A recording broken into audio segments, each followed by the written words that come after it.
Oi, seus lindos, tudo bem? Hoje o React é um caso criminal do canal Horror em Dobro. Vem acompanhar comigo. Ó, o título é O Garotinho Fingiu que Dormia e Entregou o Assassino. Nunca ouvi esse caso, então vem acompanhar comigo, vambora. Um garotinho de apenas 4 anos chegou de pijama na creche, todo sujo de sangue. As professoras Nossa. ficaram desesperadas e ligaram para a polícia. Eles iniciaram uma investigação e o que eles descobriram foi chocante. Fala pessoal, Carol na área, trazendo mais um vídeo aqui no canal. Todas as semanas eu trago esse tipo de conteúdo aqui para vocês, casos criminais. Então, se você gosta, se inscreve aqui no canal. Vai lá se inscrever, o canal é maravilhoso, tem muitos casos lá, acompanho o canal há muito tempo já. Pro vídeo.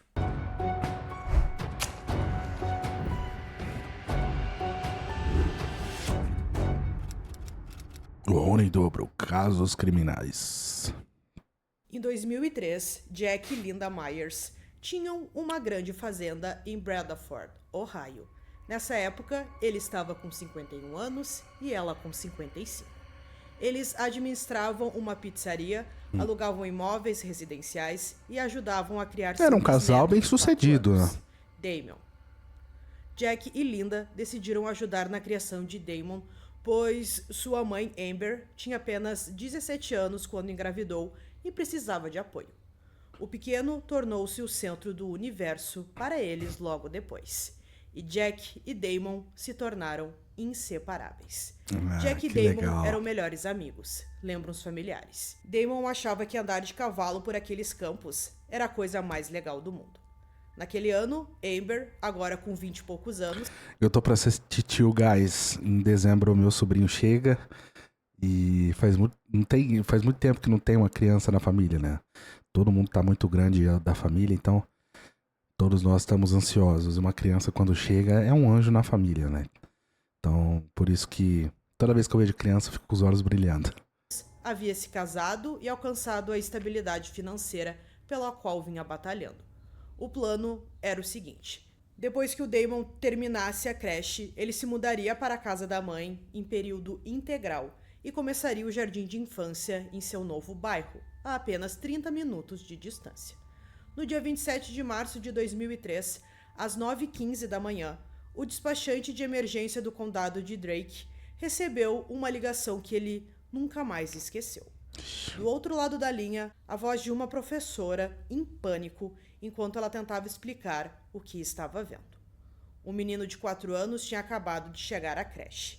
Ele estava sozinho, vestia apenas pijamas, e estava coberto de sangue. O menino era Damon Huffman e morava a mais ou menos 1 quilômetro dali, na fazenda Myers. As professoras da creche o reconheceram imediatamente. Ele era um dos alunos regulares, sempre deixado na escola por seus amorosos bisavós. O despachante ordenou imediatamente o fechamento total da creche. Com o prédio lotado de crianças e sem a mínima ideia do perigo que poderiam estar enfrentando, todas as precauções tiveram que ser tomadas. Não sabíamos com o que estávamos lidando, explicou um policial. Não sabíamos se era um ferimento ou uma agressão. Havia agressores no local, tivemos que presumir o pior cenário. Enquanto as unidades policiais corriam em direção à fazenda Myers, Damon foi imediatamente colocado sob proteção. Quando os policiais chegaram até a fazenda, eles perceberam que a porta da frente da casa estava completamente aberta. Então, eles entraram e estava tudo silencioso demais. Eles até perguntaram se tinha alguém ali, mas não tiveram nenhuma resposta. Eles deram uma rápida olhada na casa, mas não encontraram nada.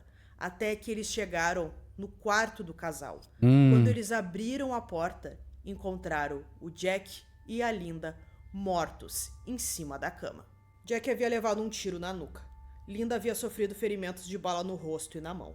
A cena foi brutal e profundamente pessoal. Nossa. Verifiquei o pulso de Jack e ele não estava respirando, relatou o policial que atendeu o chamado. Confirmei que ele estava morto. Ambos estavam um pouco quentes ao toque, então parecia que tinham morrido há pouco tempo. A linha do tempo estava ficando clara. O que quer que tivesse acontecido ali, aconteceu recentemente. Sim. Possivelmente enquanto Damon ainda estava na casa. Os policiais revistaram rapidamente todos os cômodos. temendo que o assassino ainda estivesse lá dentro. Mas a casa estava vazia. O assassino havia sumido, deixando para trás apenas perguntas. Enquanto os investigadores trabalhavam na cena do crime, outros policiais enfrentaram a difícil tarefa de contar a Amber o que havia acontecido com seus avós. Nada poderia tê-lo preparado para aquelas palavras. Os detetives me disseram que eles não estavam mais conosco, e eu fiquei confusa, lembrou Amber. E eu perguntei, o Damon também? Porque a forma como eles expressaram isso me fez pensar que o meu filho também não estava mais aqui. O alívio de saber que Damon estava vivo foi imediatamente ofuscado por um novo medo. Seu filho estava seguro, mas escondido sob custódia protetora, e ela nem conseguia vê-lo. Os investigadores não podiam arriscar, não até descobrirem quem havia feito aquilo e por quê. A notícia dos assassinatos espalhou-se rapidamente por Bedford e arredores. Este cidade era o tipo de interior. lugar onde as pessoas deixavam as portas destrancadas e confiavam em seus vizinhos. Homicídios duplos simplesmente não aconteciam ali. A comunidade estava em pânico. Se isso aconteceu com a família Myers, poderia acontecer com qualquer um. Mas os investigadores já começavam a suspeitar que aquilo não era obra de algum monstro aleatório. Era algo muito mais pessoal e, em muitos aspectos, mais assustador. A primeira teoria que os investigadores consideraram foi a de um roubo que deu errado. Fazia sentido. Casas rurais eram frequentemente alvos de ladrões em busca de dinheiro fácil ou itens valiosos. Mas Faz sentido. Se a casa estiver revirada, principalmente, e tiver itens de valor que não estão na casa, pode ter sido isso que aconteceu. essa teoria desmoronou quase imediatamente. Os policiais encontraram dinheiro, joias, itens de valor, tudo estava dentro da casa. Então não fazia muito sentido, porque se o objetivo fosse o roubo, aquelas coisas não estariam ali. Então, para Com os policiais, certeza. esse caso ficava ainda mais estranho e eles estavam com muitas perguntas. Não é normal que um completo estranho entre sorrateiramente numa casa de alguém durante a noite, assassine alguém e saia sem motivo aparente, observou o investigador principal. Então a investigação vai começar a se concentrar naqueles que são mais próximos de Jack e Linda. A parte mais difícil de qualquer investigação de assassinato é quando você tem que olhar para as pessoas em quem a vítima mais confia. A maioria dos familiares e amigos próximos tinham álibis sólidos e nenhuma motivação aparente. Mas um nome continuava a surgir nas conversas. Greg Myers, filho de Jack. Aos 25 anos, ele parecia a última pessoa que alguém suspeitaria de assassinato, especialmente do assassinato de seu próprio pai. Não sabia o porquê, Ele né? foi padrinho do casamento de Jack com Linda, era educado, simpático e passou grande parte de sua infância na fazenda da família. Aqueles que o conheciam descreviam um jovem que se importava profundamente com o pai e nunca demonstrou qualquer sinal de violência ou raiva. Greg foi quem esteve mais próximo do pai durante a maior parte da vida, disseram os familiares. Greg se importava muito com o pai. Não tinha problemas com nada relacionado a ele, mas o comportamento dele mudou nos últimos anos. Sem antecedentes criminais, Greg representava tudo o que havia de normal e estável na família Myers. Quando Greg foi levado para interrogatório, seu comportamento imediatamente chamou a atenção dos investigadores. Quando Greg entrou na sala de entrevista pela primeira vez, ele estava agindo como se estivesse deprimido ou emocionalmente perturbado. Pediu uma lata de lixo imediatamente e disse que seu estômago estava embrulhado o dia todo. Quando questionado sobre seu paradeiro durante os assassinatos, Greg forneceu o que parecia ser um álibi sólido. Ele estava trabalhando a 48 quilômetros de distância, com um registro de ponto carimbado para provar. Ainda mais convincente, Greg usava sapatos 2 números maiores do que as pegadas encontradas na cena do crime. As evidências físicas simplesmente não correspondiam. Durante todo o interrogatório, Greg permaneceu cooperativo e queria ajudar na investigação. Ele se ofereceu para fazer um teste do polígrafo e permitiu que a polícia revistasse sua casa sem mandado. Até este ponto da investigação, não tínhamos nenhuma informação que nos levasse até Greg, admitiram os investigadores. Parecia mais um beco sem saída em um caso que estava rapidamente ficando sem pistas.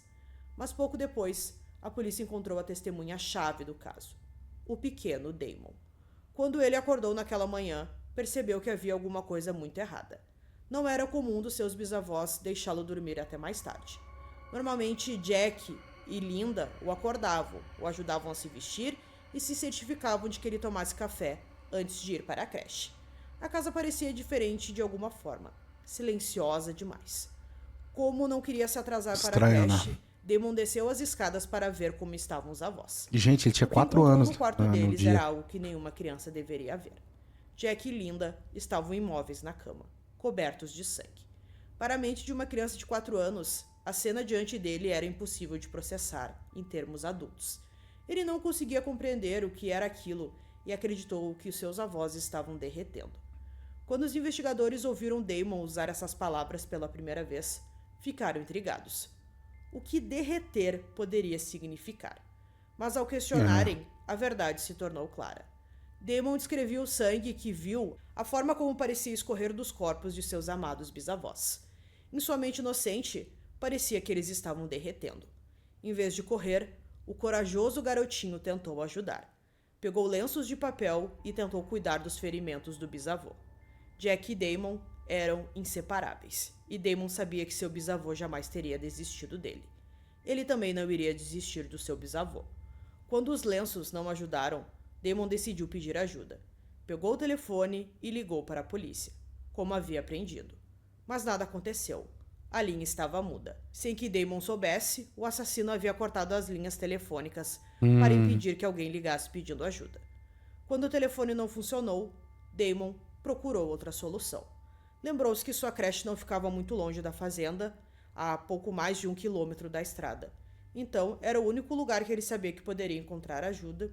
Então, ele foi até lá. Muito esperto, né? À medida Muito. que os investigadores juntavam as peças da história de Damon, notaram que algo não fazia muito sentido. Embora o menino tenha descrito ter descido para ver como estavam os avós, vestígios de sangue também foram encontrados no próprio quarto de Damon. Ou um menino de 4 anos estava se lembrando mal dos eventos traumáticos daquela manhã, ou havia mais na história que ele ainda não havia contado. Reconhecendo que as técnicas tradicionais de entrevista poderiam não funcionar com uma testemunha tão jovem, os investigadores foram criativos. Eles criaram uma maquete da fazenda com bonecos dele e de seus bisavós. Usando os bonecos e a casa, Damon começou a encenar os eventos daquela manhã com mais detalhes.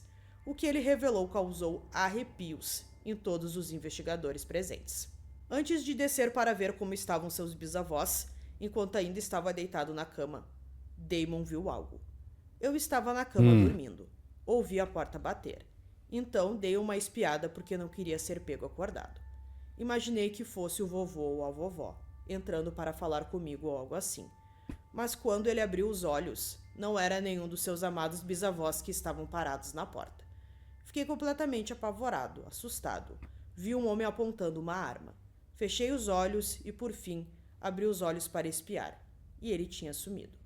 Damon ficou cara a cara com o assassino de seus bisavós. O homem vestia um macacão verde e carregava uma espingarda.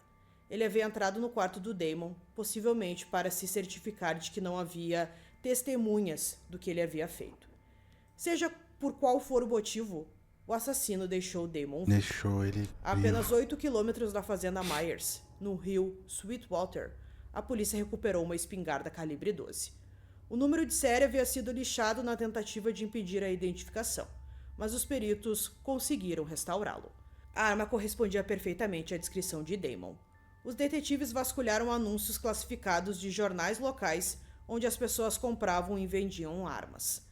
Eles encontraram um anúncio de 25 de março, apenas 2 dias antes do crime, de uma espingarda que correspondia exatamente ao modelo recuperado no rio. Quando rastrearam a origem do anúncio, fizeram uma descoberta chocante. Quando os investigadores perguntaram quem havia comprado a arma, o homem deu um nome: Greg Myers. Com Greg agora identificado como o comprador da arma do crime, os investigadores foram mais a fundo em sua vida pessoal. O que encontraram pintou o retrato de um homem com sérios problemas financeiros. Ele iria perder a própria casa, pois não tinha mais pago as prestações. Mas os problemas financeiros de Greg tinham uma solução, que exigia a morte de seus próprios familiares. Após analisar as apólices de seguro e o testamento de Jack e Linda, os investigadores descobriram que Greg herdaria a fazenda caso seus pais morressem. A propriedade valia o suficiente para resolver todos os seus problemas financeiros e muito mais. Munidos dessas novas informações, os investigadores levaram Greg de volta à delegacia. Dessa vez, adotaram uma abordagem muito mais direta. Perguntaram-lhe sobre o testamento e a herança. Pressionaram sobre se os seus problemas financeiros poderiam ter contribuído para a morte de seus pais. Greg permaneceu calmo durante todo o interrogatório, mas a tensão na sala era inconfundível. A compra da espingarda foi contundente, mas os investigadores sabiam que precisavam de mais para garantir uma condenação por homicídio em primeiro grau. Eles sempre assim, sempre precisa de mais provas, né? Em busca de evidências adicionais.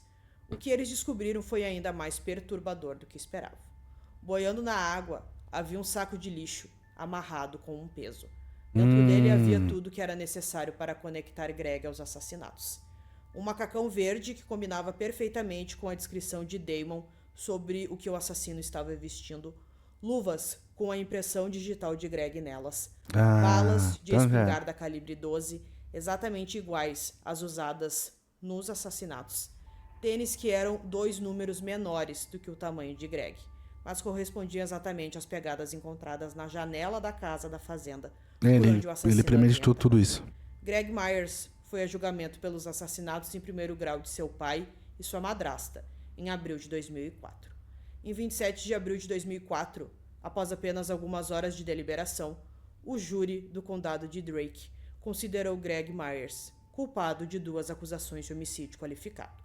Greg Myers foi condenado a 2 penas de prisão perpétua, sem possibilidade de liberdade condicional. Com Greg condenado e atrás das grades, o longo pesadelo de Damon finalmente chegou ao fim. O corajoso garotinho que passara meses sob custódia protetora pôde finalmente retornar aos braços da mãe. Finalmente consegui levar o Damon de volta para casa, disse Amber. Não consigo descrever em palavras como foi. Damon e Amber conseguiram realizar os planos que haviam feito antes da tragédia. Como Jack e Linda esperavam, Damon foi morar com a mãe e começou o jardim de infância em sua nova escola. Olha como ele Mais tarde, ele se formou na escola e conseguiu um emprego, superando o trauma de ter encontrado seus bisavós mortos. E o melhor amigo, né? Então, pessoal, concluindo esse caso aqui pra vocês, um caso terrível de um garotinho que tinha apenas 4 anos e viu essa cena tão horrenda, encontrar os seus próprios bisavós mortos, pessoas que ele amava demais. Então é um caso muito triste mesmo a gente ver que tudo isso foi por causa de dinheiro, mas que bom que o Damon conseguiu superar aquele trauma e conseguiu seguir com sua vida. E hoje em dia ele, né, construiu uma família, construiu sua história, mas sem esquecer daquela bisavó e daquele bisavô que cuidaram tão bem dele. Guys, todos os casos que mexem com criança mexem um pouco comigo também. Um dos meus maiores sonhos de vida é ser pai. Eu gosto muito de criança. É difícil, né? Ele perdeu o bisavô, o melhor amigo dele. Aparentemente não foi um trauma que atrapalhou a vida dele, porque isso pode acontecer, né? Guys, vão lá se inscrever no canal Horror em Dobro. Primeiro link da descrição aqui. Se inscreva aqui também no meu canal. Vou deixar o link aí do meu segundo canal também. Tem reacts aleatórios lá. E é isso. Curte, comenta, compartilha. Um abraço. Obrigado pela companhia. Tchau, tchau.